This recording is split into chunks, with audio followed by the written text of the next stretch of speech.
సత్యధర్మ దర్శనం ప్రేక్షకులకి శుభస్వాగతం. శ్రావణమాసం మంగళవారం.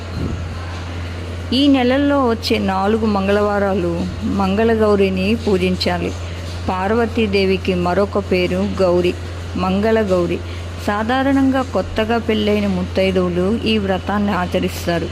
ఈ వ్రతాన్ని ఆచరించడం వల్ల మహిళలకు సౌభాగ్యకరమైనటువంటి 5వ తనం కలకాలం నిలుస్తుందని ప్రతీతి. ఈ వ్రతాన్ని గురించి స్వయంగా శ్రీకృష్ణుడు ద్రౌపదికి వివరించినట్లుగా పురాణాలు పేర్కొన్నాయి.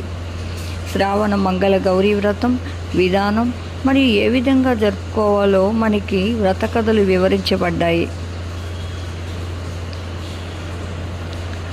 అలాగే ఈ నెలలో ఈరోజు మంగళవారం రోజు నాగపంచమి. శ్రావణ మాసం శుద్ధ పంచమి రోజున నాగపంచమి అంటారు.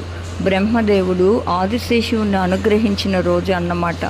నాగుల చవితి మాదిరిగానే నాగపంచమి నాడు నాగదేవతను పూజించి పుట్టలో పాలు పోస్తారు. నాగపంచమి రోజున నాగదేవతను పూజించిన వారికి సంవత్సరం పొడుగున ఏ సమస్యలు లేకుండా అన్నీ సవ్యంగా నెరవేరుతాయి. అంతా అనుకూలంగా ఉంటుంది.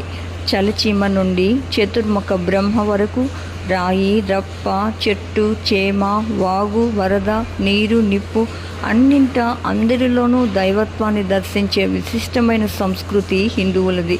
హిందువుల దృష్టిలో పాము కూడా పరమాత్మ స్వరూపమే.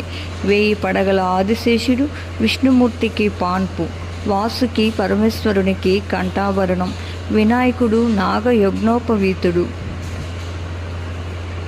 నాగజాతి యొక్క జననం. కశ్యప ప్రజాపతికి కద్రువ దంపతులకు అనంతుడు, తక్షకుడు, వాసుకి, నవినాగుడు, శంకుడు, కర్కోటకుడు, ఉగ్రకుడు, పిండారకుడు, హహుషుడు, ఐరావతుడు మొదలగు వారు జన్మించి కనపడిన వారినల్లా కాటువేస్తూ భయభ్రాంతులను చేయసాగారు. దాంతో సకల దేవతలు బ్రహ్మను వేడుకోగా ఆయన కోపించి తల్లి శాపానికి గురై వారంతా నశిస్తారని శపించాడు. అప్పుడు వాసుకి మొదలైన నాగులంతా విధాత ముందు వినమ్రులై మిమ్మల్ని మీరే సృష్టించి మాకు ఈ విధంగా శాపం ఇవ్వడం న్యాయమా అని వేడుకున్నారు. విషయుక్తంగా పుట్టినంత మాత్రాన అందరినీ కాటువేసి ప్రాణకోటిని నశింపచేయడం తప్పు కదా. నిష్కారణంగా ఏ ప్రాణిని హింసించరాదు.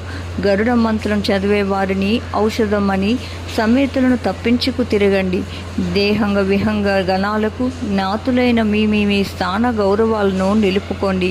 వాయుభక్షకులై సాధుజీవులుగా మారండి. మీ నాగులంతా ఆటల అవితల పాతాళంలో నివాసం చేయండి అని బ్రహ్మ శాసించగా వారంతా ఆయన ఆజ్ఞను